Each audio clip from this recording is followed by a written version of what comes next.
O Brasil é o quarto país que mais consome produtos de beleza em todo o mundo, ficando atrás apenas dos Estados Unidos, China e Japão. O estado do Rio reúne grandes indústrias, empresas e agora um centro de pesquisas e inovação para o desenvolvimento de novos produtos. No Rio em Foco, que começa agora, vamos entender quais as principais tendências na indústria da beleza. Vem com a gente!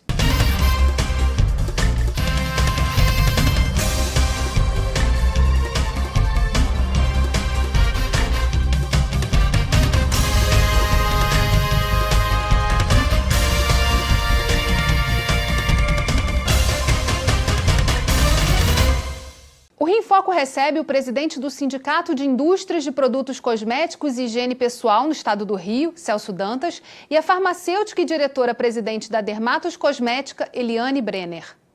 Em todo o país existem mais de 2.400 empresas de higiene pessoal, perfumaria e cosméticos. A região sudeste concentra a maior parte delas. Na entrevista a seguir, a diretora-presidente da Companhia de Desenvolvimento Industrial do Estado do Rio explica quais são as nossas potencialidades e qual o trabalho que vem sendo realizado para atrair essas empresas e ampliar os negócios. Como nós temos uma população grande, né, e uma quantidade de mulheres, claro, que é quem usa mais os produtos, grande, então o nosso mercado é um fator preponderante para que as empresas queiram vir para cá para vender esses produtos para cá. E a partir de uma política de redução dos impostos colocada pelo governo do estado, nós conseguimos com que essas empresas não viessem aqui só para vender os produtos para a nossa população. Nós conseguimos que essas empresas viessem aqui se instalar aqui, gerar emprego aqui e gerar renda aqui. O conjunto de empresas que já vieram, já se implantaram e já estão gerando emprego e renda, que é alguma coisa na ordem de 600 milhões de reais, e um conjunto de empresas que ainda estão em processo de implantação e aí é da ordem de 70 a 80 milhões. Em termos da indústria do setor de cosméticos, que é bastante extenso, qual a posição do Rio de Janeiro hoje?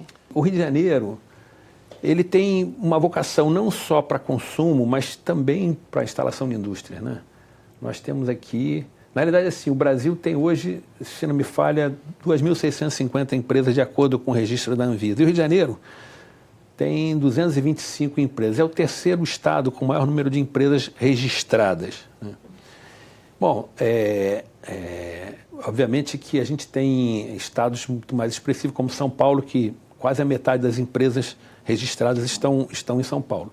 Mas o Rio tem uma densidade populacional e um hábito de consumo que o torna provavelmente o segundo consumidor do segmento da beleza.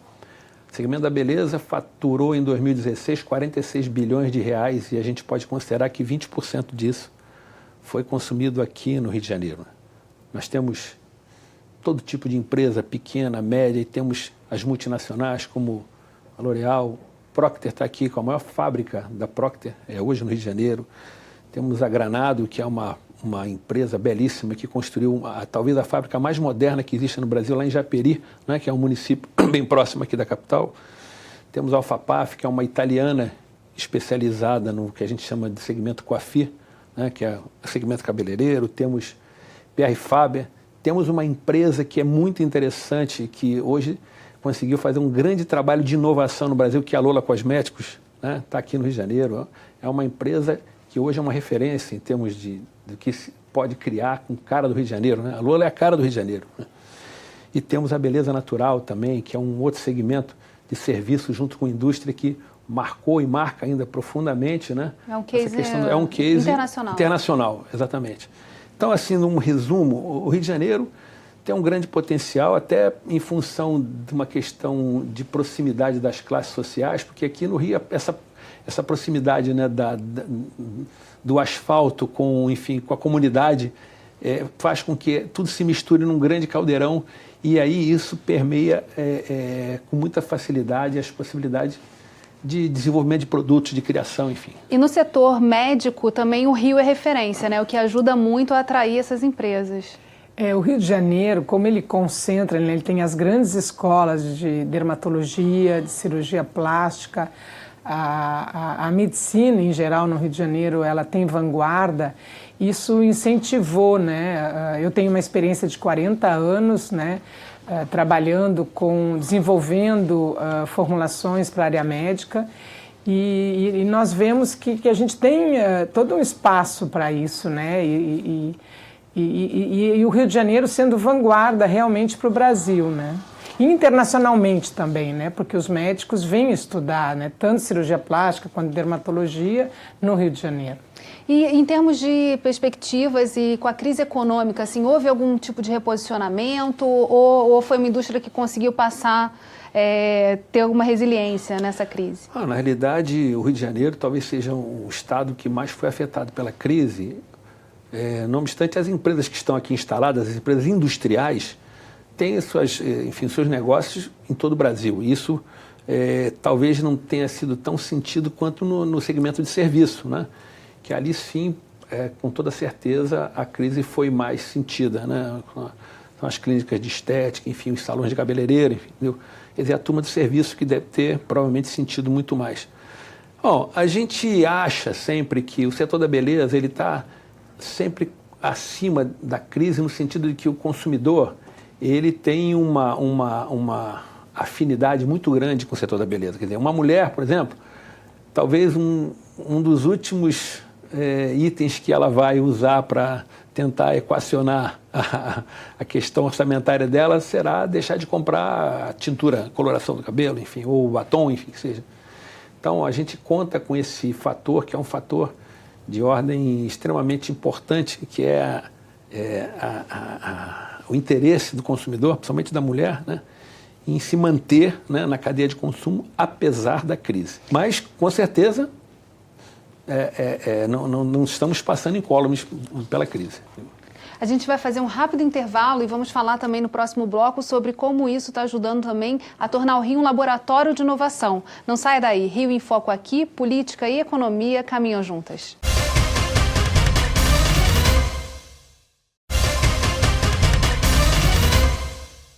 Voltamos com Celso Dantas e Eliane Brenner. Atualmente, o estado do Rio vem chamando a atenção de grandes marcas internacionais, como é o caso da L'Oréal, que inaugurou em outubro de 2017 o Centro de Pesquisas e Inovação, localizado no Parque Tecnológico da Universidade Federal do Rio de Janeiro. A nossa equipe foi até lá conferir. Com um investimento de 160 milhões de reais, o novo Centro de Pesquisas da L'Oréal conta com mais de 100 funcionários que têm a missão de criar produtos inovadores para a indústria da beleza. Há 10 anos que a L'Oréal já vem desenvolvendo diversas pesquisas no Brasil.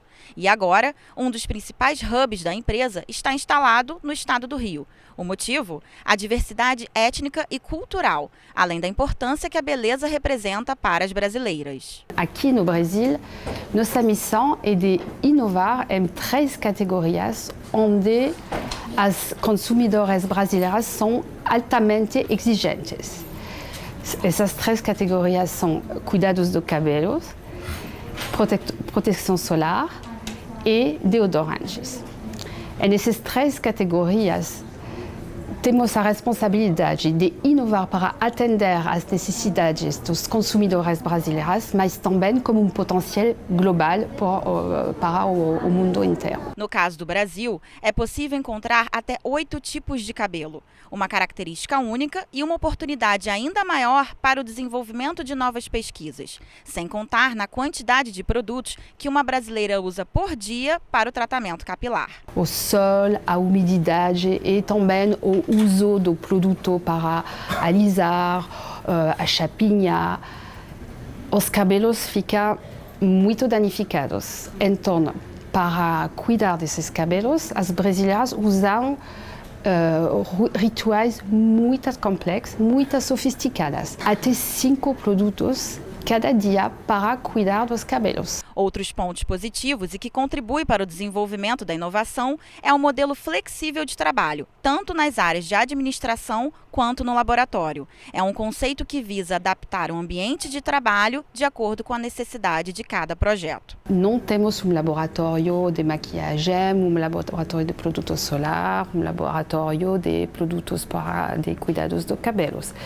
Todas as categorias são trabalhadas no mesmo lugar e o laboratório é organizado por atividade. Vai criar um ambiente de colaboração, de troca de ideias entre essas categorias e vai favorecer ainda mais inovação. São 15 mil metros de uma moderna infraestrutura. Aqui, no Centro de Pesquisas da L'Oréal, os mais novos e avançados equipamentos também dão espaço para o compromisso com a sustentabilidade, através da reutilização de água, valorização da iluminação natural e a utilização de painéis solares.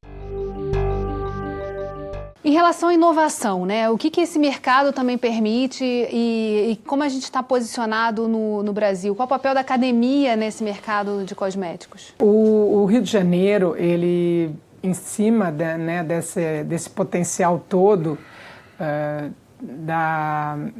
do número de pessoas, né? A quantidade de pessoas, dos tipos físicos que nós temos, né? Da própria imigração também.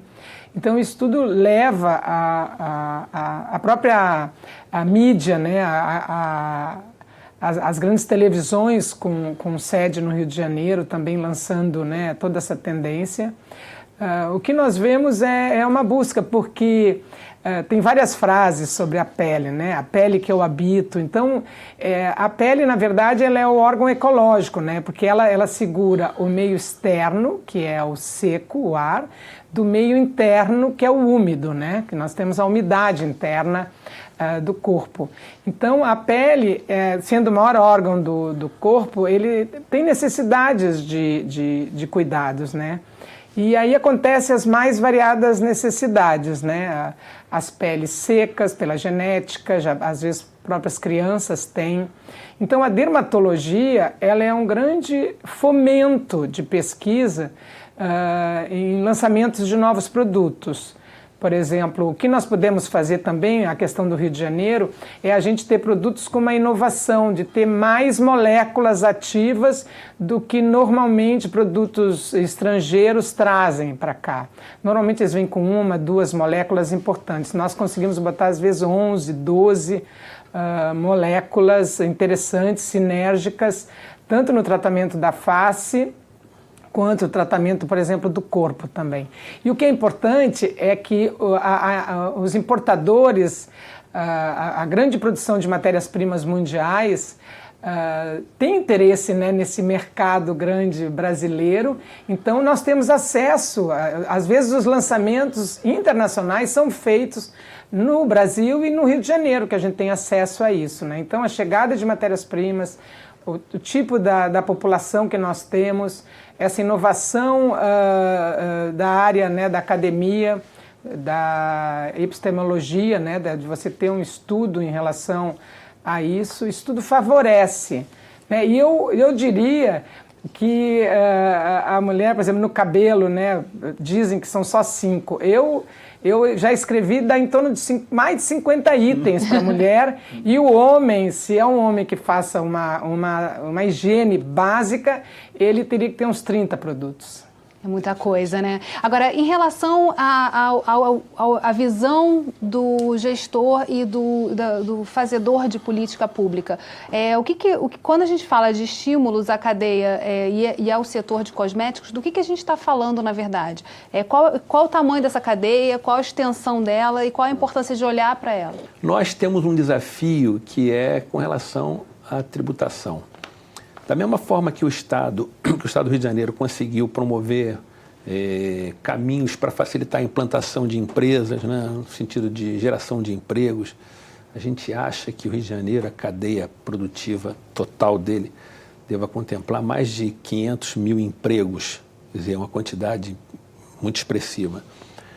Da mesma forma que nós tivemos esses incentivos e temos, né, nós não conseguimos, na outra ponta, diminuir o impacto tributário dos produtos na relação de consumo. Então, ou seja, o Rio de Janeiro hoje ainda é o estado que mais tributa os produtos da cadeia da beleza. Entendeu? Então, isso é um desafio porque existe um pensamento ainda por parte da autoridade que tributa de que o cosmético, em muitos casos, com algumas exceções, é um supérfluo. Tem estudos, por exemplo, os japoneses, eles são incríveis, né, nesses estudos, né? E tem um estudo japonês que mostra que mulheres, por exemplo, deprimidas e com pós-cirurgias, pós-câncer, ou então com a própria depressão, que eles pegaram um grupo de mulheres, eles maquiavam elas e penteavam elas todos os dias. E mostrou que depois eles faziam um exame de imunoglobulinas, né, que mede a imunidade, né, a capacidade do corpo de reagir, e depois pós esse trabalho. E foi incrível como subiu a capacidade, o desenvolvimento de imunoglobulinas que elas desenvolveram, quer dizer, eles deram um número que a gente chama de autoestima, né? A gente vê muitos depoimentos, né? Mulheres dizendo assim que após uma maquiagem se sente mais segura, se sente mais firme, mas não são só nas mulheres, né? Eu acho que hoje o público jovem masculino ele já começa a entender a preocupação, por exemplo, tem a questão da face do fumante, é um trabalho muito interessante também, porque o jovem fumante que não fuma, ele reconhece a pele do colega que fuma. Uhum. E ele relata, eu tenho um trabalho bem grande que a gente fez, essa pesquisa na Dermatos, sobre ele vê que tem um envelhecimento dessa pele, né, com o fumo. Então eu acho que o jovem hoje ele já começa a ter um acesso superior e ele começa a entender que isso não é supérfluo, né? A gente vai fazer um rápido intervalo e voltamos já. Rio em Foco aqui, política e economia caminham juntas.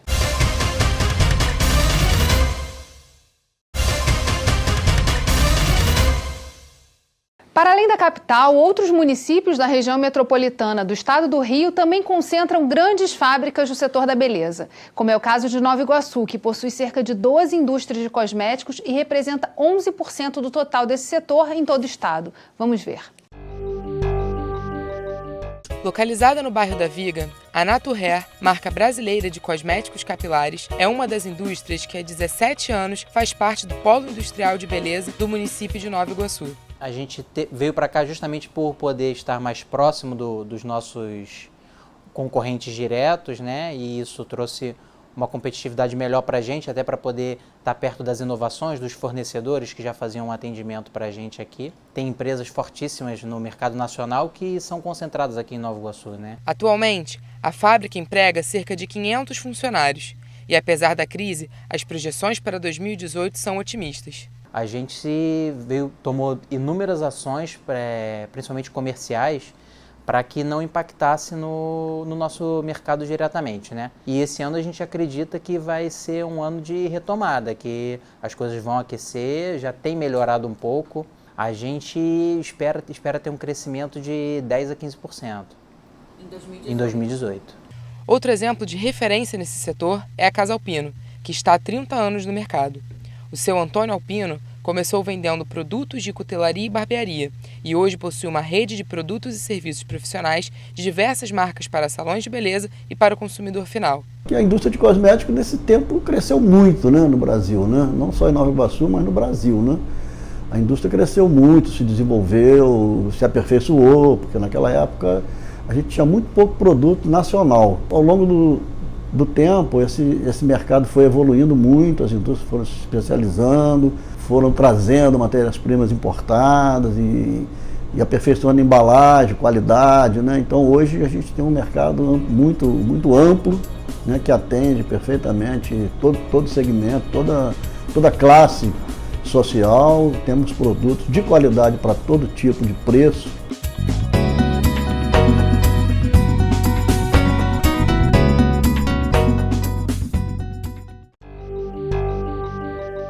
A gente falou no bloco anterior sobre o consumo das mulheres, mas o consumo dos homens também vem crescendo, né, em relação à beleza. Bom, até um dado que eu acho interessante, né? O Brasil é o quarto em consumo de cosmético e na categoria de produtos masculinos é o segundo no mundo, né? Quer dizer, o homem brasileiro é bastante voltado para essa questão da beleza também, está já comprovado pelos números. E é um desafio, que é um mercado que tem uma diversidade, eu acho que até maior do que o feminino, quando você olha o aspecto regional, né? O homem o nordestino tem hábitos de consumo bastante diferentes do homem do sul, enfim, ou mesmo, né, do homem que vive nas cidades como Rio e São Paulo. Acho que a doutora pode falar um pouco mais sobre a sua experiência em desenvolver produtos masculinos.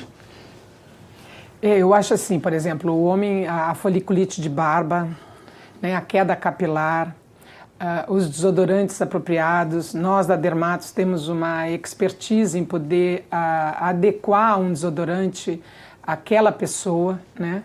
A gente pode fazer um produto proposto para aquilo, já sabendo com o médico quais são as necessidades, né? Então, fazer esse desenvolvimento. É o customizado. O customizado, o acne, né? Também o jovem, né? O rapaz, a questão dos filtros solares, porque o filtro solar, ele é um apoio de quem vai ao sol, mas ele não é o passaporte para o sol, né? Então, eu acho que isso estimulou mais, né, o jovem nos cuidados. Então não ficou uma coisa só que a mãe usa ou a irmã usa, mas eles conseguem ter o espaço deles, o lugar deles e os desejos que eles têm, né, de poder utilizar o que tem no mercado. A gente falou da cidade de Nova Iguaçu, que é uma cidade que é uma referência por ter um polo que reúne a indústria lá. Como é que pensar nessa questão dos polos, na construção de polos nos municípios, pode também ajudar a fomentar esse setor? Na realidade, existe um programa do governo do estado, né, voltado para incentivos fiscais em algumas regiões e que, naturalmente, isso foi o grande veículo para a incrementação dos polos. De forma que eu acho que não houve nenhum planejamento da parte empresarial no sentido desse desenvolvimento. É que o empresário sempre vai atrás dos facilities, da oportunidade, né? Então, no momento que ele encontra um melhor ambiente, né, para a instalação da sua fábrica, enfim, ele se instala. Então, isso, com certeza, em Nova Iguaçu não foi bem assim, porque Nova Iguaçu tem mais de 30 anos, eu acho que deve ter uns já é quase histórico, 40 anos, né? É histórico, né? Mas outros polos, como, por exemplo, a Japeri hoje tem uma bela fábrica da Granado, que é uma das fábricas mais modernas do Brasil, e com certeza eles estão lá também por conveniência de alguma facilidade que o Estado ofereceu, né? Além disso, uma outra questão que eu acho que é interessante é o seguinte: nós falamos da indústria do Rio de Janeiro como uma indústria que abastece o mercado nacional, mas aqui tem grandes empresas que são exportadoras. A própria L'Oréal e a Procter, que é a maior fábrica da Procter hoje no Brasil, da Procter & Gamble, está aqui no Rio de Janeiro. E boa parte da produção é voltada para a exportação. Eu acho que levanta um ponto importante, que é na área educacional, que é na formação de mão de obras, né? Hoje a gente vê que essa população jovem foi uma grande prejudicada com toda essa crise ao longo desses anos, né? E também no Rio de Janeiro. Mas eu acho que a formação de mão de obra para essa atividade é muito interessante, né? Porque você tem que ter os pesadores, o desenvolvimento na área de química, né, esse conhecimento, né, da fabricação, de formulação, de envase, a logística. Então, eu acho que é um espaço e também nós temos que ter uma preocupação em poder dar uma abertura para esses jovens poderem ter, né, o primeiro emprego e isso poder ser fomentado, né, poder ser estimulado, porque com essa crise, isso deu uma parada. Né? Deu uma retranca e eu acho que nós temos que estimular isso para que possa, né, via outros órgãos também, mas que possam ter esse aprendizado, né, a formação dessa mão de obra. Tem uma questão que eu acho que é interessante colocar, que é o seguinte: a indústria não é o maior empregador de mão de obra no segmento, né? A indústria sem dúvida, é o ponto de partida da cadeia, mas o maior empregador é o setor de serviço, né? Então, as manicures, os salões de beleza, enfim, as clínicas de depilação. E hoje em dia, com essa questão dos influencers, das redes sociais, também falando muito da experimentação, é uma indústria que precisa dessa parte da experimentação e da adesão, né, mais ampliada, também está abrindo uma série de oportunidades, né? Hoje o caminho para se inserir dentro do mercado não é mais aquele caminho tradicional. Estávamos discutindo isso antes do nosso encontro, né, doutora? Hoje as redes sociais têm um peso importante, cada vez terão mais, né, no sentido de conduzir o consumidor a propostas de novos produtos, de inovações, né, de uma maneira muito mais espontânea, né, e muito mais eficiente, né. Então, sem dúvida, hoje quem está no mercado, quem está operando, desenvolvendo produto, está pensando de forma muito, vamos dizer assim, muito objetiva em estar atuando nessa questão das mídias sociais. Eu acho assim que também a questão, por exemplo, aos jovens, né, que aprendem na internet a fazer maquiagens, nós temos as maquiagens corretivas, que a gente chama, né? Então pode ser usado no vitiligo, que é a falta do pigmento, né? Pode ser usado no pós-acne, pode ser usado... O jovem que aprende a fazer essas maquiagens, ela tem um mercado de trabalho para isso, né? Que é a área médica, maquiagem médica, né? Para pós-melasma, por exemplo, quem está fazendo tratamento para retirar essas manchas de pele, tanto na hipopigmentação, que é o vitiligo, quanto no melasma, que é a hiperpigmentação, né, o pigmento. A gente está chegando ao fim do programa e aí, na verdade, a ideia é sempre falar um pouco do papel de cada um, né, da indústria. A gente falou agora da necessidade de formação de mão de obra, de um olhar específico para essas oportunidades e também do papel do poder público nesse processo. Resumidamente, qual o recado que vocês deixariam para a gente finalizar o programa? Eu acho que eu gostaria de deixar um recado no sentido de que hoje a autoridade que regula o setor, né, que é a Anvisa, que hoje está buscando formas até mais tênues de dar acesso aos produtos, isso é uma coisa que eu quero até deixar registrado. O nosso segmento sempre foi muito regulado e hoje existe um pensamento da agência reguladora, que é a Anvisa, de diminuindo isso. Da mesma forma que a agência reguladora está olhando o setor de uma maneira mais, vamos dizer assim, mais suave, nós gostaríamos que o Estado, como quem tributa, nos visse não mais como uma indústria de supérfluo, mas uma indústria que está inserida dentro da cadeia de consumo de todos os brasileiros, seja ele de qualquer classe social, e que considere isso como um fator importante na hora de tributar. Precisamos ser menos tributados para abrir espaço para mais consumo, para que as pessoas tenham mais acesso, né, à cadeia de consumo, enfim, e para que a indústria progrida. E que a gente possa, né, no estado do Rio de Janeiro, a gente possa ter orgulho da nossa indústria, né, que a gente possa ser divulgador dessa indústria do estado do Rio de Janeiro e que a gente possa consumir, né, os nossos produtos com segurança e confiando neles, né? Sabendo que nós somos vanguarda no Brasil. Bem, infelizmente nosso programa chegou ao fim. Obrigada, Celso, obrigada, Eliane, e obrigada a você que acompanhou a nossa programação até agora. Não deixe de se inscrever no nosso canal do YouTube. Vai lá, entra, que o endereço está aparecendo aí na sua tela. E aproveita para mandar dúvidas e sugestões para o nosso e-mail, rioinfoco@lerj.rj.gov.br ou para o nosso WhatsApp 21 98890 4709. TV Alerj, o canal do Povo Fluminense. Até a próxima.